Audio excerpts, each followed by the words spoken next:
Bueno, vamos a comenzar. Muy buenos días a todos. Muchas gracias por asistir a la reunión. Un placer verlos a todos porque en realidad uno los puede ver aquí al lado en la barrita.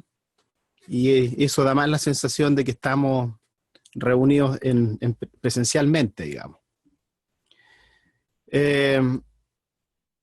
Hoy día voy a hablar de algunos casos inesperados en niños, en pacientes que tienen retinoblastoma. E inesperado quiere decir, según la Real Academia Española, algo muy obvio que sucede sin esperarse. Es decir, uno hace todo lo que tiene que hacer, siguiendo los protocolos, siguiendo las normas, siguiendo la mejor evidencia posible, esperando un resultado que las más de las veces ocurre, pero de repente nos toca que las cosas no se dan como queríamos y esto trae efectos desastrosos. Así que hoy día les voy a hablar de desastres en realidad, porque nos enseñan mucho y uno aprende mucho de esto, a veces con mucho dolor, con mucha frustración, pero al final nos trae algo bueno porque lo podemos evitar o tratar de evitar para futuras situaciones. Ahora, hay cosas que no podemos evitar, por ejemplo, el típico síndrome Stevens-Johnson. Alguien que está con una contractura muscular, se toma una clormesanona y le da un Stevens-Johnson. Eso es totalmente inesperado.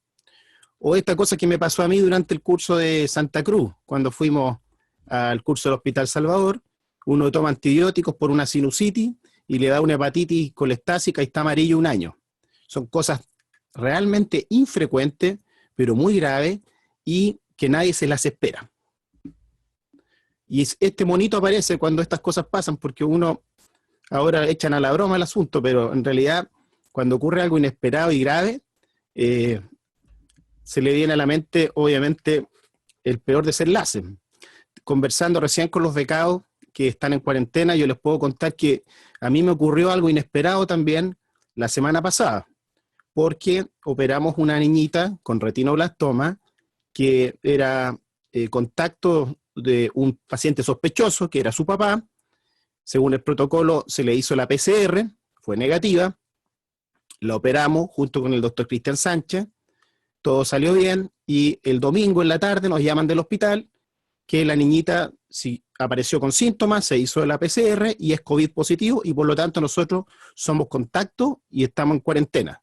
Y por eso es que ahora yo estoy en mi casa aquí haciendo la presentación y no estoy en la clínica ganándome los porotos, porque ocurrió esta cosa inesperada, pero que sucede cuando uno está, como se dice, en la primera línea durante esta época de crisis.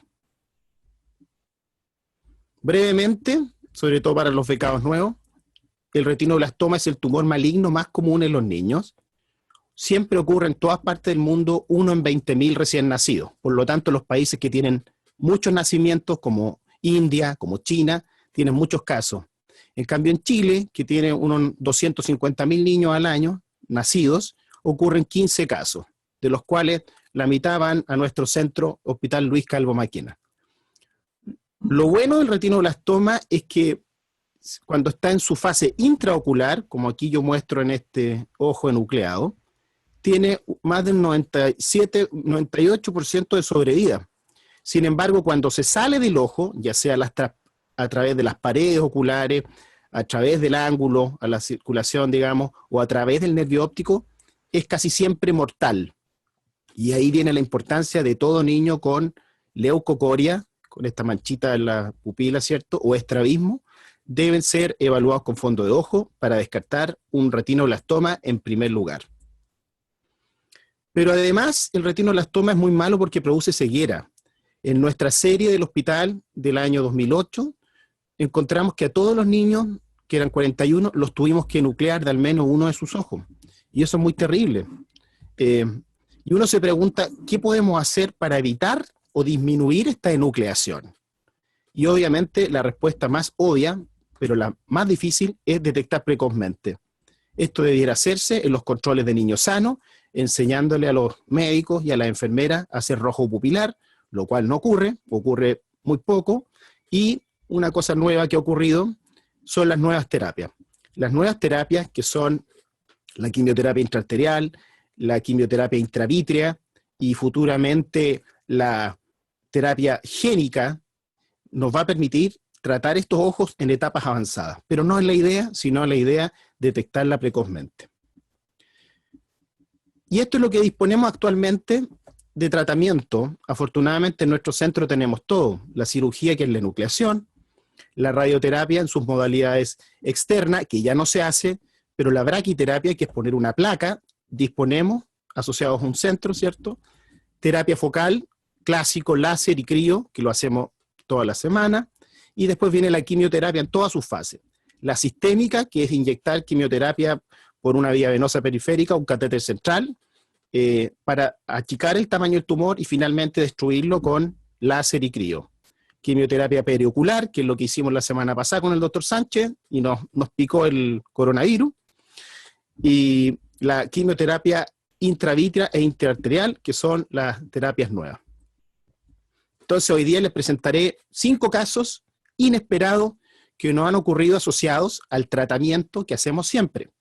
Terapia focal, que es el láser, intraarterial, la intravítrea, algunos casos muy desagradables en cuanto a lo que obtenemos en la biopsia, en los niños enucleados y que nos cambian nuestra conducta, y cómo nos ha afectado en el manejo del retinoblastoma la crisis del COVID-19. Vamos a comenzar entonces con un caso de retinoblastoma bilateral, que aquí está, es un lactante. Observen este tremendo tumor en el ojo derecho, con desprendimiento de retina exudativo asociado, y en su mejor ojo, 2 tumores grandes, de un tamaño importante, y la mácula al parecer se ve despejada. Es decir, este ojo es su mejor ojo, que es el ojo izquierdo. A este paciente se le hicieron múltiples tratamientos: quimio-reducción sistémica, terapia focal con láser y crío.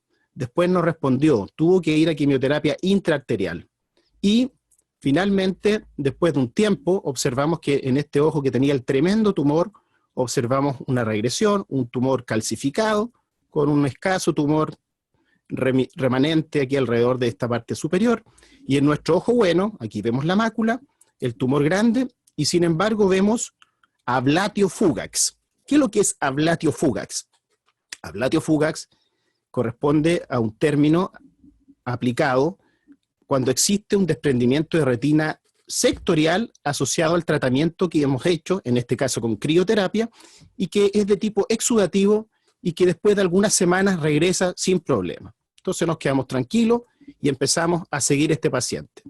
Al mes después, los tumores más o menos bien controlados. Sin embargo, ustedes ven aquí los vasitos, cómo se levantan, indicando que hay líquido. Ablatio fugax, decíamos nosotros. Cuando ya llevamos 3 meses y observamos que este líquido no se va y ya empieza a extenderse hasta aquí, vean la curvita que se ve ahí, ya nos pusimos un poco más nerviosos, y cuando esto ya llega aquí a la mácula, aparece entonces la imagen de estos negritos que se llevan el cajón, y estamos frente, lamentablemente, a un desprendimiento de retina de tipo regmatógeno, con compromiso macular en el ojo prácticamente único, porque es el ojo que tiene la mácula comprometida. Entonces estamos frente a un caso que es bastante desfavorable, por cuanto tenemos un ojo único comprometido con desprendimiento de retina, y dentro tenemos un tumor que es maligno. Por lo tanto, si queremos hacer una vitrectomía o algo por dentro del ojo, estamos embromados porque el tumor se disemina y el niño se muere. ¿Qué podemos hacer? Bueno, afortunadamente la vida nos ha enseñado que más vale tener amigos que tener dinero. Y en este caso, nuestro profesor Sergio Morales, lo llamamos para ver si nos podía ayudar con este caso. Necesitábamos hacer una cirugía clásica, como se va a explicar, y el doctor Morales nos dijo: ni un problema, mándenlo a la UTO, y con todos los problemas que significa trasladar un paciente de nuestra institución para acá, la ambulancia, la enfermera, qué sé yo, se realizó entonces una cirugía clásica que tiene algunos detalles. En primer lugar, no se puede hacer una punción evacuadora porque el líquido subretinal puede contener células tumorales y eso causar una diseminación.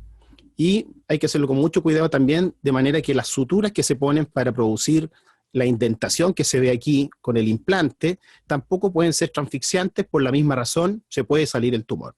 Entonces aquí observamos, todavía hay desprendimiento de retina en este sector, pero vemos muy bien la indentación. Y la verdad es que aprendimos de este caso que la retina se va a aplicar en varios meses.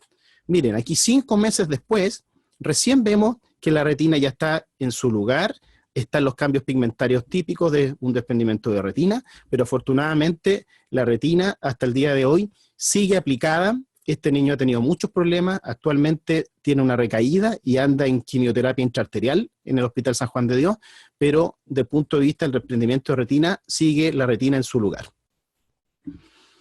Y el desprendimiento de retina puede observarse en varias fases del tratamiento del retinoblastoma. Como les mostré en esta foto, muchas veces los niños llegan con desprendimiento de retina al momento de su presentación porque el tumor tiene un efecto exudativo. Y después que hacemos la quimioterapia, la retina se aplica. Pero a veces al aplicarse, como es un fenómeno brusco, se producen adelgazamientos de la retina y agujeros que llevan al desprendimiento de retina regmatógeno.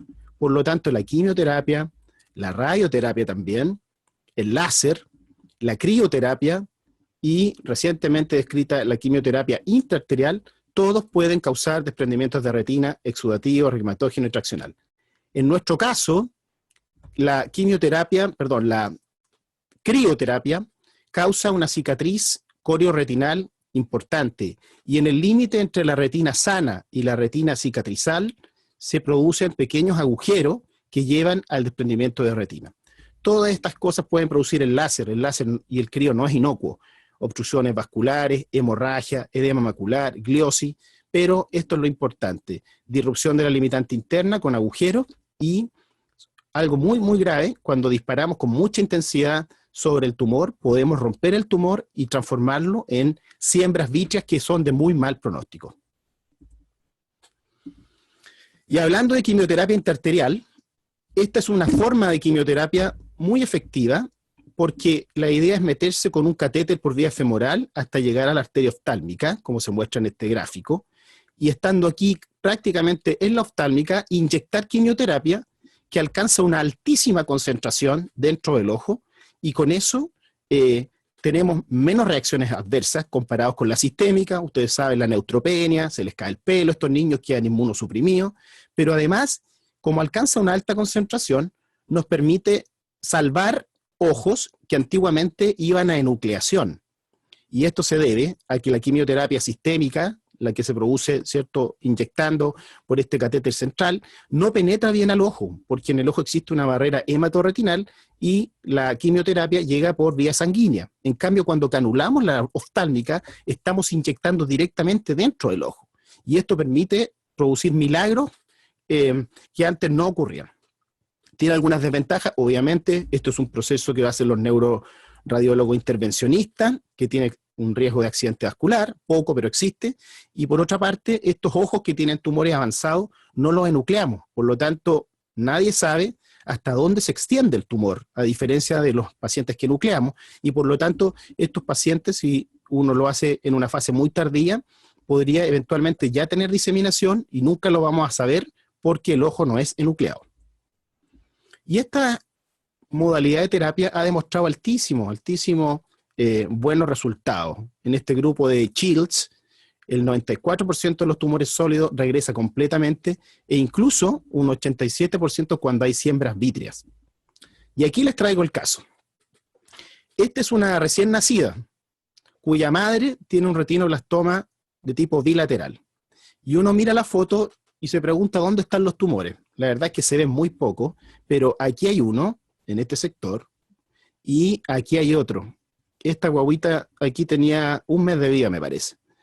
Es decir, ya al mes de vida tiene 2 tumores y todos estábamos muy contentos, la observamos, la seguimos, después los tumores crecieron, hubo que hacerle quimioterapia sistémica y íbamos más o menos bien hasta que en uno de los controles aparece esta recidiva. Tremendo tumor.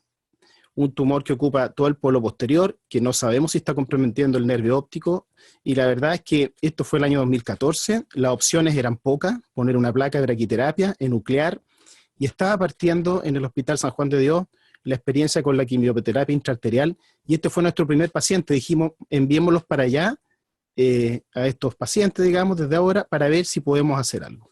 Y se hace el procedimiento, pero se obtiene este resultado.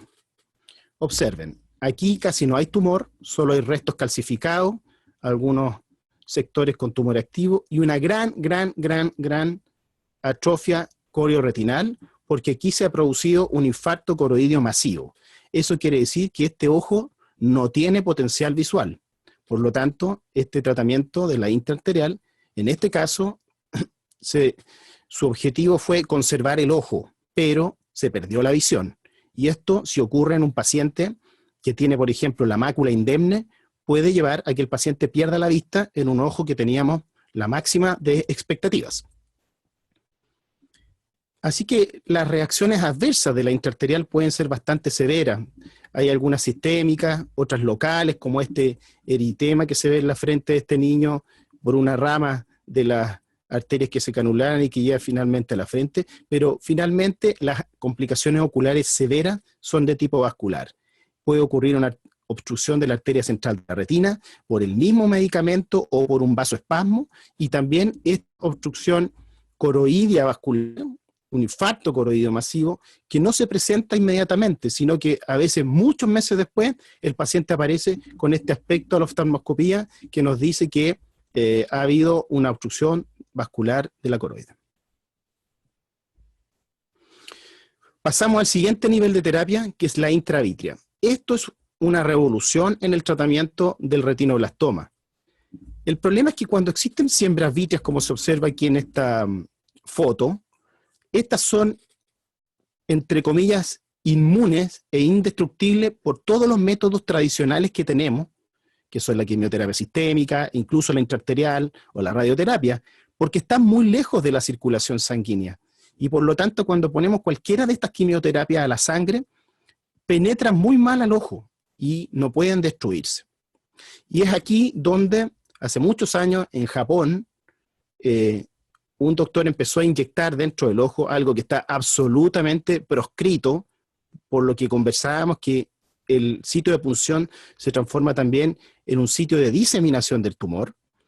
Y el año 2012, el doctor Munier en Suiza lo estandarizó, haciéndolo de manera mucho más segura, entre comillas, utilizando agujas muy pequeñitas de 31 o 32G, aplicando crioterapia al sitio donde se inyectaba y siguiendo un seguimiento muy estricto, y ellos encontraron que este tratamiento evita la enucleación hasta cerca de un 90% de los pacientes. Eso es altísimo. Estamos considerando ojos con siembra vítrea, que antes los enucleábamos todos. Bueno, con esta terapia, cerca del 90% de los ojos se pueden salvar. Y más importante, una revisión sistemática de la literatura no ha demostrado riesgo de diseminación extraocular. Por lo tanto, se concluye de estos trabajos que esta terapia es efectiva, pero además muy segura. Y aquí les muestro yo una experiencia de nosotros, un paciente que tiene una tremenda turbidez vítrea. Aquí vemos los tumores, pero aquí no podemos casi ver el fondo de ojo por esta turbidez. Y después de varias inyecciones vamos viendo cómo se va aclarando. Aquí ustedes ya pueden observar, se observan unas nubes, estas se llaman nubes de siembra, y otras sábanas de siembra, y finalmente un aspecto oftalmoscópico casi normal que nos permite conservar este ojo que antes habría sido enucleado. También el grupo de Carol y Jerry Childs han reportado sus efectos adversos, que es algo que no siempre ocurre. Y en más de 360 inyecciones, ellos describen como la principal complicación esta atrofia del epitelio pigmentado que se observa aquí arriba y disminución en el electroretinograma proporcional al número de inyecciones, porque la quimioterapia con melphalan es tóxica para la retina, de manera que mientras más inyecto, más voy afectando la actividad eléctrica de la retina, y muchas otras como aparecen acá. Pero si se fijan, puede ser muy efectiva, como en este caso una paciente que es ojo único, nuestro primer paciente tratado con intravítrea el año 2015.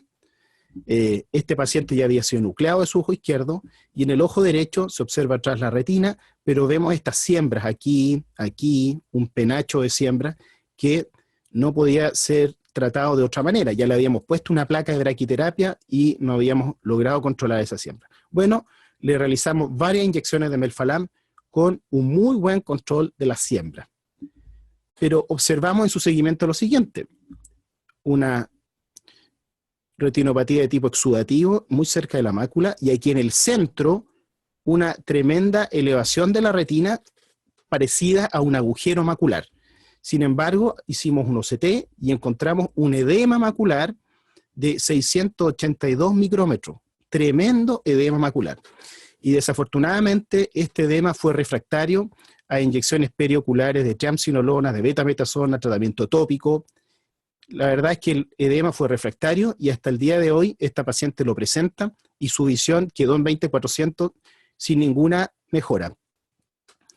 Este efecto adverso no está descrito en la literatura, no estaba publicado, y nosotros empezamos a conversar con algunos amigos expertos a través del mundo, y un experto oftalmólogo que nos ha visitado, el doctor Manoj Parulekar, me dijo, oye, yo también tengo 2 pacientes que han tenido lo mismo, y lo que se hizo entonces fue finalmente juntar estos casos, y este trabajo recientemente aceptado ahora en marzo, 29 de marzo, para publicación en un journal de oncología.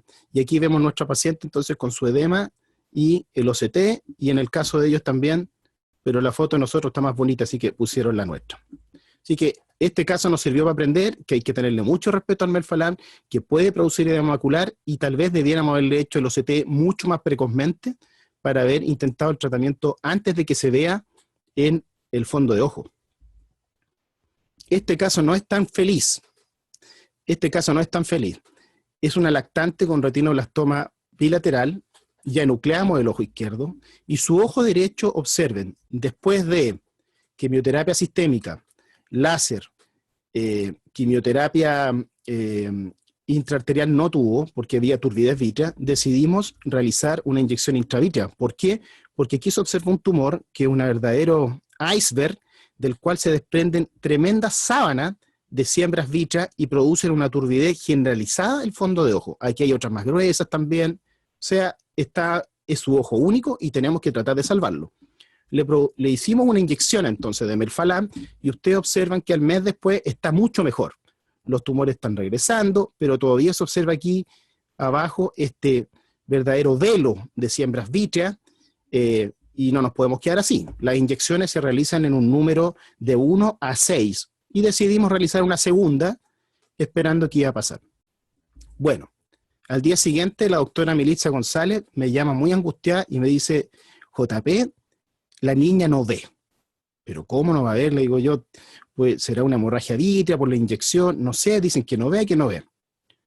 ¿Y qué se ve al fondo de ojo? Bueno, al fondo de ojo se observaba algunas hemorragias en el polo posterior y se observaba edema difuso. Bueno, esta niñita fue evolucionando lamentablemente muy mal y desarrolló una tremenda panuveitis con seclusión pupilar, y al fondo de ojo lo que se puede ver, esto es gracias a la REDCAM que permite entrar por una pupila chica, observamos una retinocoroidopatía hemorrágica severa con sectores de atrofia y de infarto coroideo. Ustedes ven aquí, es muy difícil reconocer estructura, es decir, este ojo tuvo probablemente una toxicidad severísima por la inyección de melphalan, algo que nosotros no sabíamos que podía existir de esta magnitud. Estábamos acostumbrados a la manchita de la Carol Shields, pero no de esta magnitud.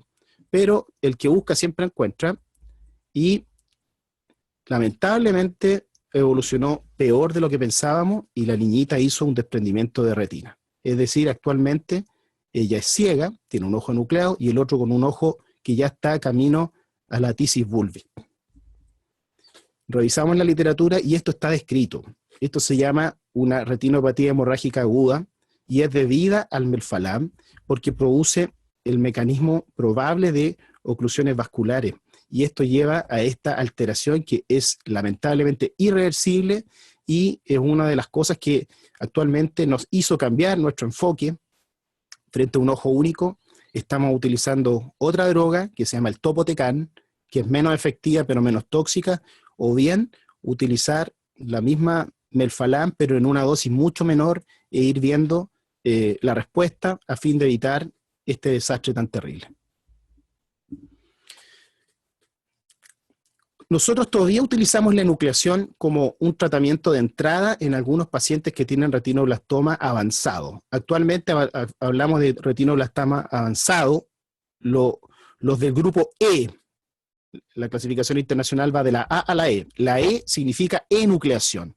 Y son pacientes con tumores muy grandes, con glaucoma, tumores que ocupan toda la cavidad vítrea tocando el cristalino, tumores que no se pueden salvar por ninguna razón. Y clásicamente se ha descrito que los compromisos de algunas estructuras en la biopsia pueden llevar a una diseminación sistémica, y por eso es peligroso que estos pacientes no reciban quimioterapia. Entonces, cuando existe un compromiso de la esclera, como se observa aquí en esta foto, cuando existe un compromiso del nervio óptico retrolaminar, como en este caso, cuando existe un compromiso de la coroides masivo, es decir, toda la coroide hasta llegar a la esclera, y discutido cuando existe compromiso de segmento anterior, como observamos aquí que hay células malignas en el iris, en el cuerpo ciliar. Estos pacientes necesitan ir a una quimioterapia adyuvante, porque si no se hace quimioterapia adyuvante, estos pacientes hacen recaída en la órbita o en el sistema nervioso central, y algunos de vía hematógena. Por lo tanto, cuando enucleamos, examinamos el espécimen, y si hay algún factor de riesgo, se hace quimioterapia profiláctica, muy agresiva, 6 ciclos, y en algunos casos, cuando hay compromiso de la esclera o el nervio óptico, hay que hacer radioterapia complementaria. El compromiso de la esclera es muy poco nombrado en la literatura internacional.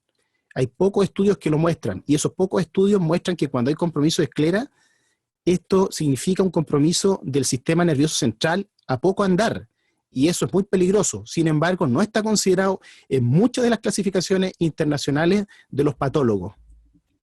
Aquí tenemos nuestro paciente, llegó lamentablemente en forma tardía, este es su primer examen, se observa un retinoblastoma que está produciendo un desprendimiento de retina intenso, no podemos distinguir el nervio óptico, hay además hemorragia, y observen aquí, esta es una gonioscopía con la RETCAM, hay unas tremendas células, siembras de retinoblastoma detrás del iris y hasta la base del vítreo. Por lo tanto, este es un retinoblastoma de etapa E que requiere enucleación, y fue lo que hicimos. Y esta es la biopsia. Esto es un desastre, esto es terrible lo que nos pasó. Ustedes observen que aquí está el retinoblastoma, que son estas células basófilas de núcleo azulito, y todo lo que rosado, eso es eosinófilo, eso es necrosis. Sin embargo, aquí está el nivel de nuestro corte, el retinoblastoma llega hasta el margen de sección. Nosotros siempre tratamos de hacer lo mejor posible y sacar el nervio óptico lo más largo posible, y echamos bromas con la Mili, con el Eduardo Villaseca en su tiempo, que le habíamos cortado hasta el quiasma, y esto la verdad hace muchos años que no nos pasaba. Lamentablemente, cuando hay un retinoblastoma avanzado, nos podemos encontrar con este desastre, y cuando está positivo por laminar, significa que el paciente tiene que ir a una quimioterapia agresiva y radioterapia externa. De lo contrario, el 80% de estos niños fallece al poco tiempo. Este otro caso, también retinoblastoma bilateral, llena de siembras vítreas. Esta paciente tuvo quimioterapia sistémica, tuvo láser, tuvo crío, tuvo quimioterapia intraarterial y tuvo quimioterapia intravítrea. Y logramos un control más o menos bueno. En ese tiempo nuestra fellow, la doctora Fernanda Pérez, nos avisó que la mamá le había mandado una foto de que la niñita tenía una manchita roja en el ojo, no sabe si se pegó. Inmediatamente la llevamos a pabellón para examinar, y resulta que esa hemorragia subconjuntival era una tremenda recidiva hemorrágica del tumor. En estos casos, que se han hecho todas las terapias posibles y hay una recidiva de este tipo, obviamente estamos frente a un enemigo muy poderoso, como dijeron por ahí, y lo que hay que hacer es enuclear. Se realizó entonces una enucleación, y aquí está lo que les comentaba. Observen todo este tumor, sin embargo, empieza a infiltrar las fibras de la esclera que están acá. Compromiso de esclera. Y esto lo consultamos con un experto, debido a que nosotros no teníamos mucha experiencia con esto de la esclera, significa quimioterapia adyuvante sistémica, y en estos momentos esta niñita está en tratamiento además intratecal, por el compromiso y el riesgo de que haga una recidiva en el sistema nervioso. Ahora, de lo malo siempre hay que sacar lo bueno, como mencionábamos, y nuestro centro fue parte de este estudio grande que hizo el doctor Chantada, que es el experto que les mencionaba yo. Juntamos 175 niños, nuestro hospital aportó unos 20 y tantos, con pacientes que habían sido enucleados por retinoblastoma para tratar de identificar cuáles son los factores de riesgo en la patología que indican aplicar quimioterapia adyuvante en los niños en Latinoamérica. Porque la mayoría de la literatura viene de Estados Unidos, viene de Inglaterra, de centros buenos en retinoblastoma, pero en nuestra realidad no sabemos cuáles son esos factores. Bueno, y lo que concluyó este estudio fue que cuando existe compromiso en la biopsia solo de la retina o del nervio óptico prelaminar o la coroide está comprometida en forma aislada, aunque sea masiva, no se le hace quimioterapia adyuvante después de la nucleación. En cambio, cuando hay compromiso del nervio postlaminar, como en el caso nuestro, o bien invasión escleral, el paciente va a un régimen muy intenso de quimioterapia adyuvante por 6 ciclos para evitar la diseminación extraocular. Por último, les queríamos mencionar las dificultades que me imagino todos ustedes han tenido, pero nosotros especialmente porque estos niños hay que examinarlos. Nosotros lo examinamos los días miércoles y le hacemos toda la terapia que sea necesaria y no podemos atrasarnos, porque si suspendemos un control de esto, el tumor avanza o hay más siembra o podemos perder un ojo único. De manera que hemos tenido que estar haciendo estos pabellones como forma... somos los únicos prácticamente en el Hospital Carlos Maquena los días miércoles y en pabellón para poder sacar estos casos. Y aparte de contagiarnos como nos ocurrió con el doctor Sánchez, hay otros problemas y esto también se ha hecho a nivel mundial. Esto es una gran encuesta que se hizo el mes pasado en 194 centros en 94 países, uno de los cuales somos nosotros. Me parece que aquí también Kenneth Johnson participó en esta encuesta. ¿Y qué se concluyó? Se concluyó que en esta época del COVID, el 42% de los centros reportan que las familias no pueden viajar o no los dejan viajar o no pueden llegar por las cuarentenas a los centros donde se hace el tratamiento. Y por lo menos también cerca de un 40% ha cambiado el tratamiento del retinoblastoma debido a que no hay personal o no hay equipo. Por ejemplo, la enucleación que estaba presente en el 95% de los centros de estos 194 centros antes del COVID, ahora en solo 55% de ellos se puede hacer. A nosotros nos tocó, con el caso que les mostré que operó el doctor Morales, que hizo una recidiva que debía ser tratada con quimioterapia intraarterial. Actualmente no pudimos hacer la intraarterial, porque el Hospital San Juan de Dios tenía cerrado ese pabellón y finalmente, mediante una gestión potente a nivel de jefatura, lograron montar ese pabellón y hacerle tratamiento al niño. Esto está ocurriendo en todo el mundo. Antes de la COVID, 50% de los centros tenían intraarterial y ahora 37,8%. Es decir, esto nos está afectando a todos. Y como les explicaba, nuestro grupo, aquí vemos al doctor Montesino, la jefa doctora Roysen, nuestra fellow, hemos tenido también entonces que cambiar nuestra manera de atender y digamos, abordar a estos niños con todas las medidas de seguridad posibles y aún así nos pasan cosas. En conclusión, ¿qué hemos aprendido de estos resultados inesperados tan desagradables en retinoblastoma? En primer lugar, que tanto el tumor en sí mismo como la quimioterapia, pero además el tratamiento con láser y con crío, pueden inducir un desprendimiento de retina de tipo reumatógeno. Y estos desprendimientos de retina hay que operarlos, porque si no, a veces podemos perder nuestro ojo único. ¿Y qué se recomienda para esto? Realizar una cirugía de retina clásica, no vitrectomía, con el tumor inactivo, porque si lo hacemos con tumor activo, la cosa se puede diseminar. Y ojalá realizar una cirugía clásica de retina, que ya está en retirada, pero para que ustedes vean lo útil que es, sin punción evacuadora, y si que tuviera que hacerse por alguna razón, tratar el sitio de la punción con crioterapia y enviar el líquido subretinal a estudio en busca de células tumorales activas. Eso significaría que tenemos una diseminación orbitaria del tumor. Segundo lugar, que la quimioterapia intraarterial es fantástica. Permite salvar ojos que antes eran enucleados. Pero sin embargo, en algunos casos, puede ocurrir una obstrucción vascular con pérdida visual severa. Y si ese es el ojo único de un paciente o es un ojo que tiene la mácula libre, estamos embromados porque vamos a conservar el ojo, pero no vamos a tener visión central, y eso con la quimioterapia sistémica no es un riesgo. Entonces, el paciente debe estar informado que eso puede pasar. Antes consideraba una contraindicación absoluta la inyección intravítrea de quimioterapia. Ahora se ha demostrado que es efectiva y segura. Nosotros llevamos cerca de unos 10 niños inyectados con promedio entre 3 inyecciones y hemos tenido una muy buena experiencia, pero el caso que les mostré nos dejó y nos tiene todavía muy mal a todos. Hay una posibilidad de toxicidad severa y de tisis bulbi, y cuando eso se trata de ojo único, estamos dejando a ese niño ciego. Por lo tanto, o utilizaremos topotecan o utilizaremos una dosis más baja cuando tengamos un ojo único, y ese es el protocolo que actualmente estamos haciendo en el calvo. El compromiso del nervio óptico poslaminar y escleral, algo que nos quedó muy clarito con el estudio multicéntrico, son los factores de riesgo más importantes para que el tumor se disemine fuera del ojo, y por eso siempre tratamos de obtener la máxima longitud del nervio óptico cuando hacemos una enucleación, pero el problema a veces no somos nosotros, sino que el paciente llega con un tumor tan avanzado que, aunque le corte el nervio óptico el orbitólogo más experto de nuestro servicio, el nervio va a salir comprometido igual.